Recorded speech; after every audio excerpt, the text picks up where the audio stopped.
Now, our next discussion has to do with the playoffs, has to do with Justin Herbert, or as I heard on The Odd Couple, Justin Sherbert. Justin Sherbert! Justin Sherbert. And your thoughts on how do you know when someone stinks? Rich calls this the 3-year stink. I take it back to fighting. I often do, because you could lose an embarrassing fight. Like, man, did that guy even show up? Happens. And you could lose a fight but still come out with a moral victory, like when Edgar Berlanga fought Canelo. Yeah, Canelo won. He beat him, but Berlanga showed how tough he was. So even in a loss, he got some respect and showed that he's got what it takes. So you could lose with style. I think we saw two different versions of losses over the weekend. Bo Nix lost, but I think he had the moral victory of, man, that guy's got some game. Yo, Denver's found their future. Yeah, he lost, but you're like, man, they're not ready, but he's good though, huh? Yeah. He could battle. And then you see guys like Baker Mayfield, like, man, came up short, but dude, that guy fights. It's losing with fight, losing with style, losing with some pride. And then there's losses like Justin Herbert.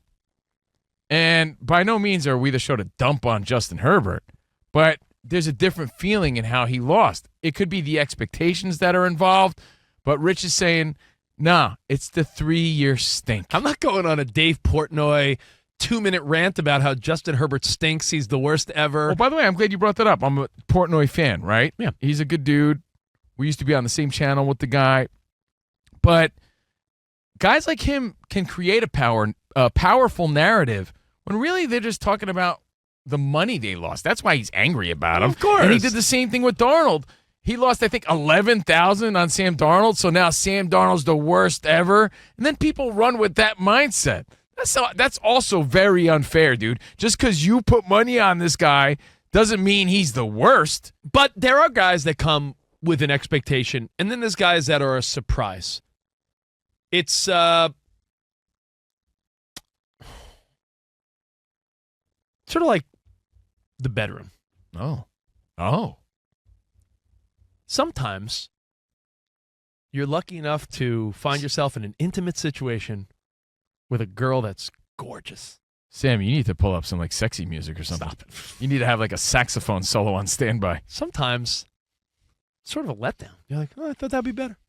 And then there's times you find yourself with a girl that you connect with, but she might not be the most attractive. But damn, that was way better than I thought. It's all about the expectations going in. Pun intended. And going into every season, there's a couple quarterbacks that we're just waiting for it to click. And I'll give you two of them: Justin Herbert and Trevor Lawrence. Those are the number. That's number one and number two. Is there going to come a point where we consider either one of these just maybe not what we thought? And if you want to stick to your own theory, 3 years. Trevor Lawrence is at 4 years, but he had a few playoff games, right? But he's at that level. He's the first guy that comes to mind too, Rich. And it does come with expectations.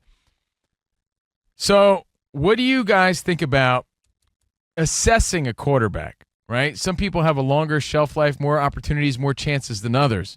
But at what point do you just say, yeah, man, they're good, but they're not living up to their expectations, and they can't seem to win when it matters? I mean, Herbert's numbers are great in the regular season, right? I mean, fantastic. In fact, this year, his best statistical year. But 5 years now. He's a young man in life. I'm thinking, can you really start assessing? Because we've talked the other day about how with a coach, it's very fair for a coach, for a radio show, TV show, anything in the creative space or performance space, it's fair to say 3 years is a fair amount of time to be like, all right, this show never really picked up steam. This coach never revamped the program. This show never got ratings. Especially in a world where we live in a win-now culture. Results. We want results immediately. 3 years is plenty. And it's also like, wow, it's also shocking to see how some people get more of a chance than others, right? Because how many people would have been out already? I also don't want to say that works for everyone, because Phillip Rivers, Dan Marino. There have been great quarterbacks. Yeah, but they also played in a different time. And that's true. We gave those guys more of a chance to develop. And I think we should give these dudes more of a chance to develop, but they seem to be the exception here. As you said, we live in to quote the comedian Ronnie Chen, we live in a prime now world where you order something, it's almost not good enough sometimes when it's going to be here in a day or so. Prime now. I want it now. But wait, my quarterback's a rookie? There were people that were like, Caleb Williams, Chicago, we ready to win now?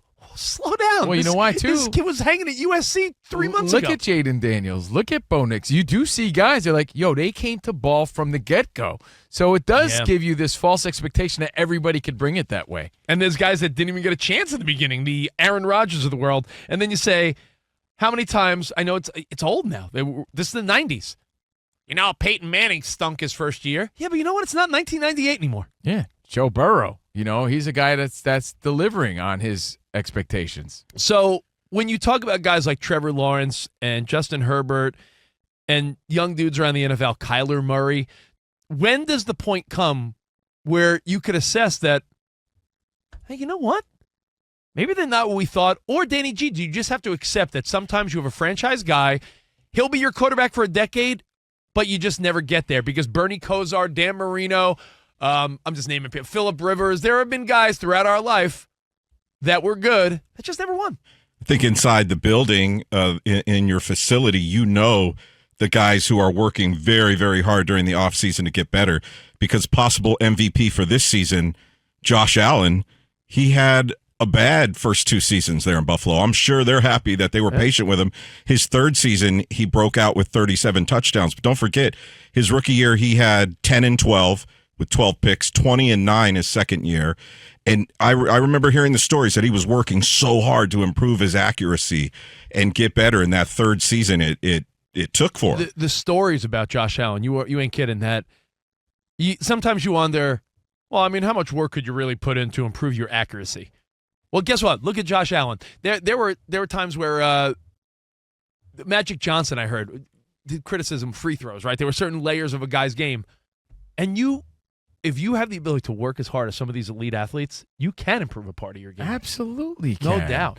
Now, I'm not married to the 3 years, by the way. So if anyone, Dan Byer, Danny G, if you have another thought like, it's interesting. I'm going to add this to the list. Yeah. Rich and I have a few questions that come to mind. One of them is like a painter. How does that painter know when the painting is done? How does he really know? When you're saving someone's life, how do you know? A few more pumps wouldn't have saved it. How do you know he was done? How do you know he's dead for real, for real? How do you know are you sure? How do you know in a song, that's the cut? How do you know, maybe a few more hi-hats wouldn't have made it better? A couple more. How do you know if this quarterback stinks or not when you know he has all the potential in the world? Meaning, Justin Herbert doesn't stink. But he's not winning when it matters. But then, Dan Byer, do you remember watching Last Dance like we all did like multiple times during COVID? Mm-hmm. Do you remember until Michael Jordan won an NBA title, the narrative started to become, can Michael Jordan not win one? Yeah, can he not finish? So at one point in time, at one point in our lifetime, there was a narrative floating around, I don't know if Michael Jordan could finish. Oh, we grew up in a time when can Duke win the big one. Yeah. They would go to the Final Four and they would always lose, or it felt like they would always lose, but they were there a bunch of times and fell short, and then they break through in 91, and the rest is history. Yeah, I would say to answer your question, when you know.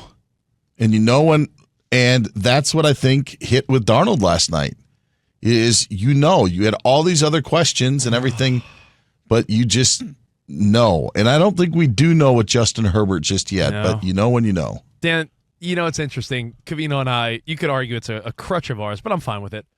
I feel like there's so many commonalities with life and relationships because I feel like there's two things I feel like I know, and it's relationships and sports. Oh, and fake boobs. I could tell you what type they are. Yeah. If they're real, fake. That is another story. Rich is good at that. Yeah. Can't stump this guy. Or he used to be good at that. I'm the Schwami of I feel like boobs. he's losing it a little bit. Stop it. Gummy bear material. Anyway, so in a relationship, there are people you could date for years, and you're still sort of like, I don't know, should I marry this girl? Is she the one? And then there's other times I met my wife. I dated a plethora of women that I was unsure of. I met my wife. Did you say a plethora? Yes, I said a plethora. I met my wife. We were engaged within a year. She was my Josh Allen. You knew. You just knew. No, she was my. Hey, you know what? She was your Jaden Daniels. She was my Jaden Daniels. I was like, I just know. So that's what you were getting at, huh, DB? Like, Yeah. It's that feeling of when you know, you know. And I think that's the tough part about last night for the Sam Darnold supporters is I felt that you're like, Yeah. They lost to 2 teams this year. They had 4 total losses, twice to the Lions, twice to the Rams. And by the way, I do want to make this clear, too. No one's, like, not rooting for Justin Herbert to be the guy he's supposed to be. You know, but you give people so many chances. Look, 3 years is a lot in the NFL. But you know what? Nowadays. Where I made the silly analogy that if you know right away, my wife, she was my Jaden Daniels. I knew right away. Danny G said Josh Allen took a couple years to get there. How many times have you met someone, they're like, my wife is my best friend, and we've been together 20 years. We were friends for years before we got romantic. Sure. There's different ways as to get there. Well, Danny called the third season the breakout year, but when he said he threw 20-9 his second year, that tells you something. It's not 15-14. Yeah. Like there's okay, maybe he's on the track, maybe things have turned around, and then you end up taking off. And I don't think 3 years is enough. And I know Sam Darnold hasn't been in the greatest of situations, but yeah, I know last night was tough. It's not entirely his fault either, but I just definitely not. That offensive line didn't help him, but the last 2 weeks, he looked like the Sam Darnold in New York that was seeing ghosts. Sure. Yeah. Looked like he lost all his confidence. So Rich is calling it the potential 3-year stink. Maybe it's 4-year stink, but how many chances do you get in the NFL? And poor Justin Herbert, Trevor Lawrence, and Sam Darnold's fresh on the mind. So yeah, man, I love Dan Byer's theory. When you know, you know. Yeah, it's like finding your wife.